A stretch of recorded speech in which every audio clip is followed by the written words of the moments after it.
graduated from Anglia Ruskin University. I don't know what year was that? 2018. 2018. Been here 4 times. Yes. So lovely to have you here with us today, and I'm really looking forward to listening to your talk. We're talking about the Positive Psychology Summit UK. Our story. So looking forward to hearing your story. Thank you. So thank you, Jane.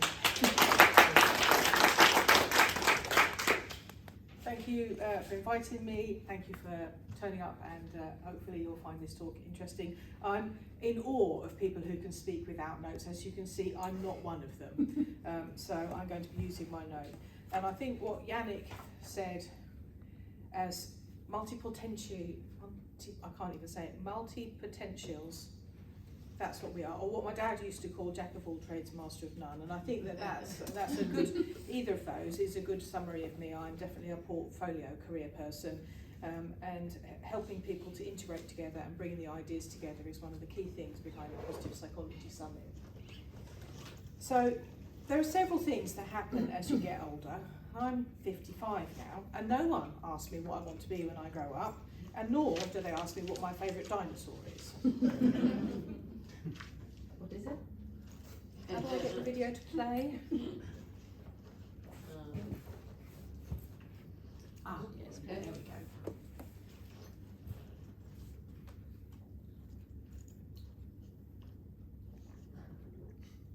Clever girl.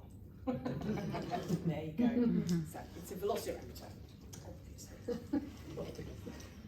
Oh, we move on, there we go. So, that first question, what I want to be when I grow up, takes a bit longer to answer. So I'm going to just tell you a little bit about my journey into positive psychology and how the PP Summit came about. So I did my MAPP at Anglia Ruskin University. Other universities are available. And I felt like I had finally found my community of focusing on helping others, on positive psychology interventions, understanding attachment and resilience, capacity to rewire our brains, that the key to healing and happiness is in the quality of the relationships that we have with other people. And as Reece said yesterday, that he felt bereaved at the end of his MAPP, I had a very similar feeling, and this is one of the things that led to setting up the PP Guild for you and the PP Summit for us. I wanted to find a way to maintain, build and support the PP community after my MAPP had finished. So, what should a time-poor parent do when she should be doing her major project? Well, I met up with Kat Stacey and we planned the first Positive Psychology Summit by accident.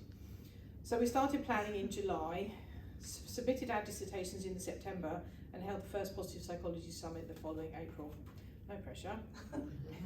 Why? Well, we recognised that what was missing from the PP community was, well, a UK community and a forum for how positive psychology is applied.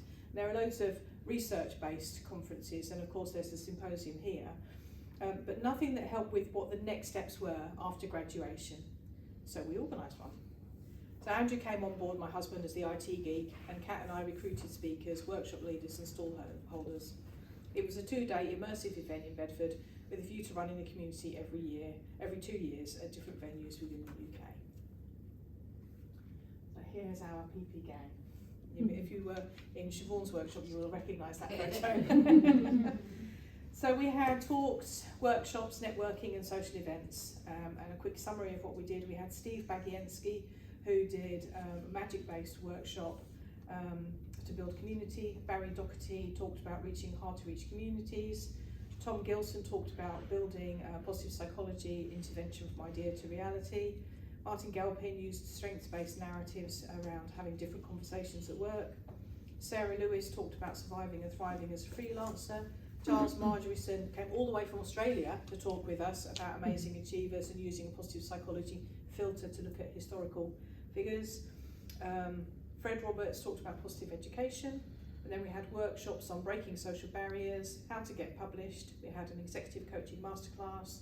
We had a Lego workshop, and I was delighted to be in the Lego workshop yesterday because I missed the one that we held, so that was an absolute joy. And we had a magic workshop, which was brilliant, and we used strengths cards as positive psychology interventions. We had speakers from Anglia Ruskin University, from UEL, from Bucks New Uni and beyond. Our speakers and delegates came from the UK, Australia, Dubai, Ireland, Israel and mainland Europe. We also acquired our first sponsor, the Positive Psychology Guild, and we are delighted to be working with them. Well, as Chris Peterson said, other people matter, and that's why we wanted to work in partnership with other organisations to build a PP community in the UK. And I didn't want to work on my own.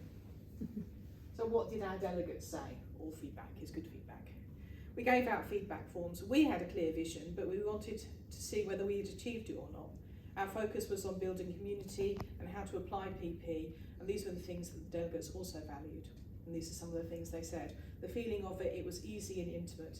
I loved that it was small and not academic and focused equally on information and workshops.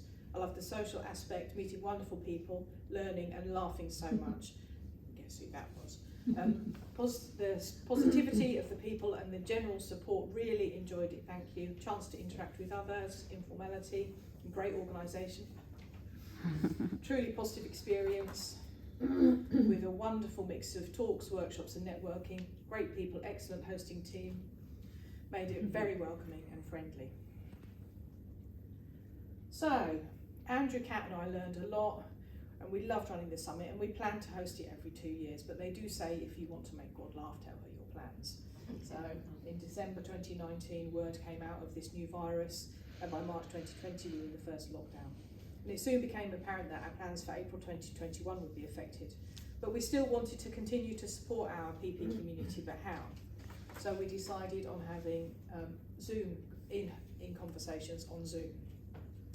So these focused on how positive psychology practitioners were affected by the pandemic, personally, professionally, and I hosted the first ones. We wanted to keep it in-house for the first one, so all the mistakes were ours. And then we were joined by Tia Moyne, who talked about how positive psychology coaching can help us in a pandemic. Carol Barton talked about what truly matters and how this can have a ripple effect on for global impact. Sue Langley joined us to talk about how she used positive psychology to thrive in the pandemic, and Lorna Mill talked to us about using mortality awareness and positive psychology in challenging times. It's a bit light-hearted slide. So the whole narrative around positive psychology and conferences and things has changed so much since 2019. So this year, Anglia Ruskin University had a 3-day event. This here is the first 2 days for the symposium, and the Centre for Positive Psychology also hosts live events, and the PP Guild is also doing events as well. So where do we stand now in this new community, with other people having ridden on our coattails and setting up and changing how they've been doing conferences and symposiums? Well, at the European Conference for Positive Psychology, it was clear to me that the space for people to get together around the shared agenda of applied positive psychology is still in demand, and that the UK place and space for practitioners to get together, learn and build relationships. So the PP Guild has also developed hugely since we first met, Reece, and we're delighted that our working relationship has moved on and that the PP Guild are taking a different role in the summit. Our next event will be in Doncaster. We haven't fixed a date yet, so follow our different social media places and websites and things like that, and I'll talk to you about those in a moment. So what to expect from the Summit 2023? Well, we have a great programme of talks and workshops being about bringing applied positive psychology to life, including using positive psychology in coaching. We've got UK-based speakers and delegates, and that will help us build that community. There are lots of opportunities to network, socialise and build that community of practitioners who apply positive psychology to their work and home lives. We'll have sponsors and stalls and goodie bags. We'll have discounted tickets for students and for Positive Psychology Guild members. What to expect from Doncaster? We've got discounted accommodation rates at Premier Inn. It's a beautiful venue. St Catherine's House is a Grade 2 listed building. It's in the middle of a beautiful parkland. Despite being Grade 2 listed, it is also accessible for people with mobility issues. We've got catering provided by on-site caterers called Flourish. They're a community interest company. The venue is easily accessible by road, rail and public transport. Who's it for? PP practitioners who want to walk the walk as well as talk the talk. New graduates from MAPP, MAPPCP or similar. Great mix of workshops and talks to help develop your learning journey and how to move forward. Coaches with an interest in using positive psychology in their practice, and we've heard a lot over this weekend about the increasing role, interest of positive psychology as a coaching intervention or as an underpinning foundation for people's coaching practices. So we recognise and have incorporated that. In fact, we did quite a lot of coaching in the first one that we did. Professionals wishing to use positive psychology in their work, and we will issue certificates of attendance for the summit, and CPD certificates will also be issued for some of the speakers and workshop leaders. Positive psychology students looking at next steps after graduation, healthcare workers wishing to expand their understanding of wellbeing, positive mental health, building physical and mental wellbeing by having a life well lived. We'll also be having PP products for sale, workshops themed around their use and practice, and displays from our sponsors. So, to return to my first question, what do you want to be when you grow up? Well, apparently, if you haven't grown up by the time you're 50, you don't have to, so I think I'm off the hook.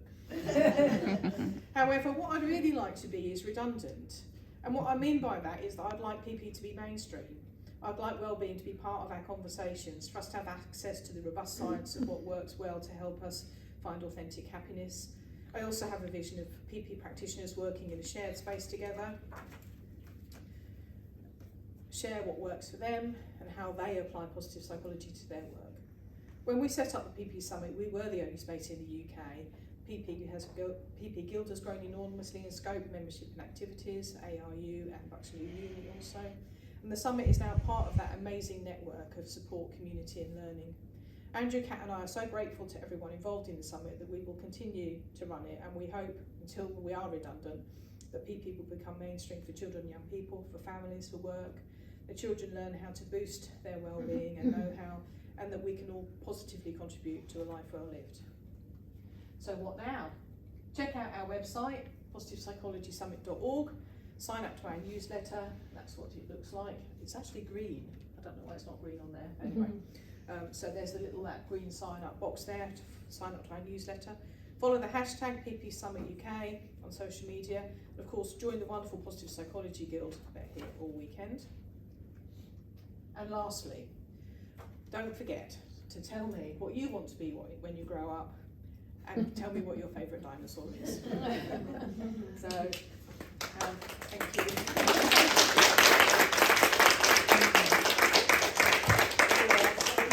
Which one would it be? Sure, we could have really long conversations about that, I think. It's really interesting to hear about that actually, because I wasn't able to make that summit. But have you got any idea what sort of month it's likely to be next year? No.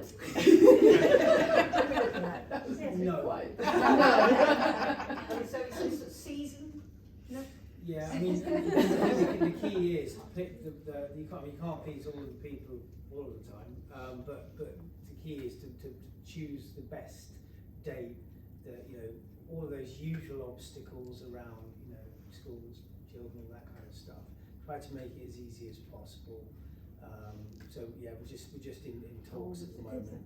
The provisional date that we had for 2021 was the middle of April, so it was in the school holidays and it was a Thursday and a Friday.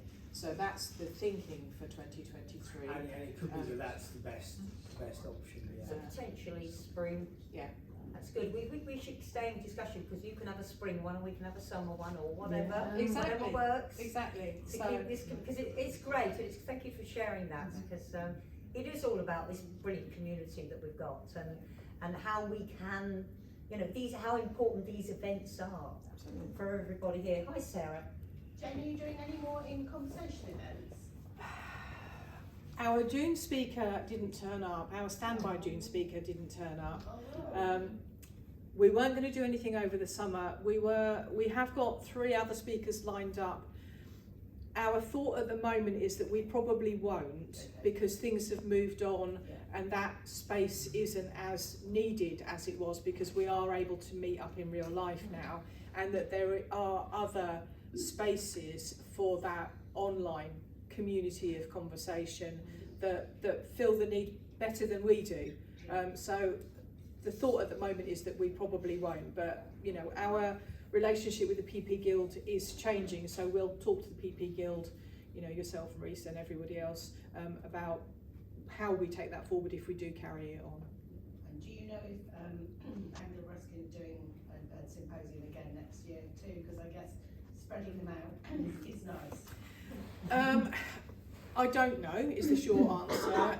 I think it was probably a one-off, because what they did was, because they'd been online for 2 years, it was an opportunity for those people who'd studied over the 1 or 2 years and done it all remotely to actually get together in person. So the student cohort was there for the first 2 days of the summit with their tutors, and then the third day was for everybody, which is far too broad in my opinion, a catchment.